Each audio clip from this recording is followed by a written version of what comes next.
Roaring V8 engines and heavy steel bodies, fearless warhorse with nerves of steel speed this car up to 300 kilometers an hour on oval racetracks. The Nascar. 1948, the first NASCAR race season opened in Daytona Beach.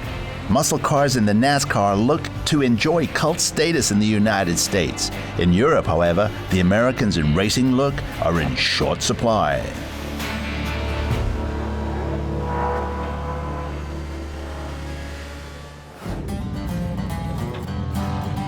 Reinhard Jung from Tübingen in Germany has such a rarity with the Ford Fairlane GTA.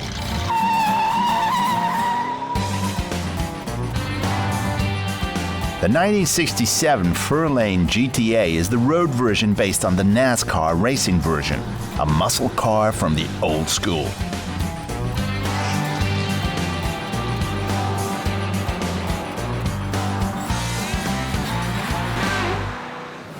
The 6.4-liter big block delivers 335 horsepower. The A in the type designation GTA means automatic. Already since school years, Jung has dreamt of a V8.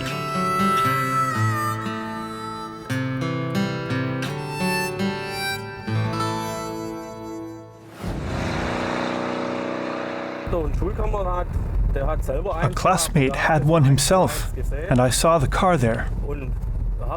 He had the car registered, and I rode with him. From then on, I've dreamed of a thing like this. The size, the sound, the look, the hip movement of the body, and also driving without driving aids. Here, one still has to work hard behind the wheel.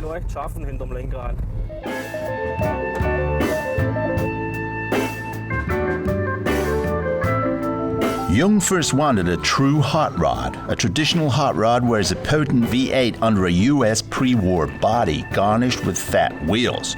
In Holland, a model like this was for sale, but as so often in life, it turned out differently.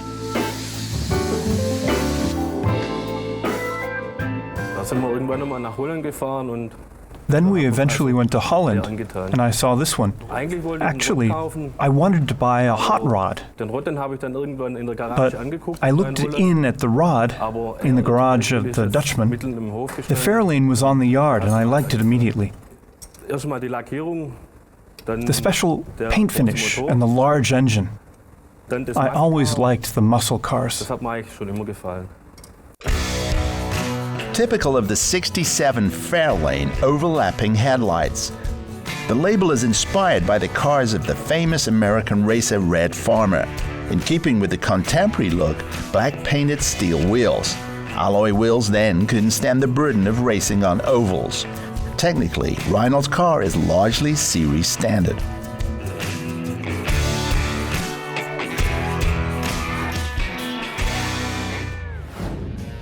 Win on Sunday and sell on Monday is a saying of the NASCAR series. And actually, fans flock in droves to the race to see their car brands win. If a Ford crosses the finish line first, the next week's sales figures go up. On the NASCAR racetracks, the 1996 Fairlane is hard to beat.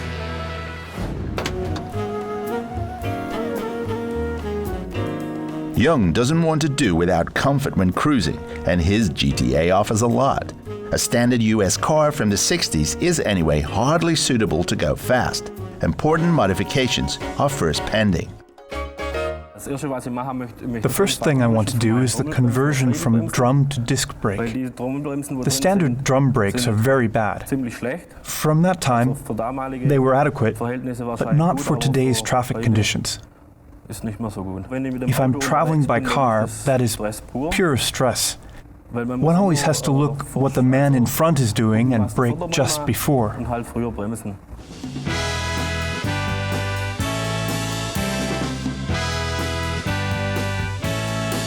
Until suspension and brakes are at the proper level, the US fan has to drive more calmly.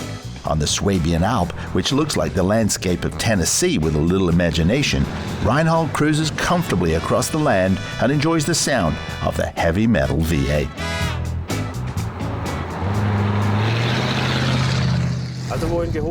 When I brought it from Holland, I got down here with 15 liters fuel consumption, but depending on the gas pedal, it already needs more.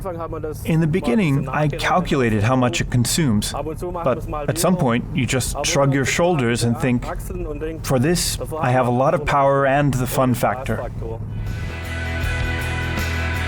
If one calculates the extra sip of gasoline, you can feel like a NASCAR legend, like Richard Petty, Bobby Unser, or Red Farmer in the Fairlane GTA. No, wait, the name is already reserved for Reinhard Jung. The Ford Fairlane GTA, a typical representative of the muscle car era of the 60s.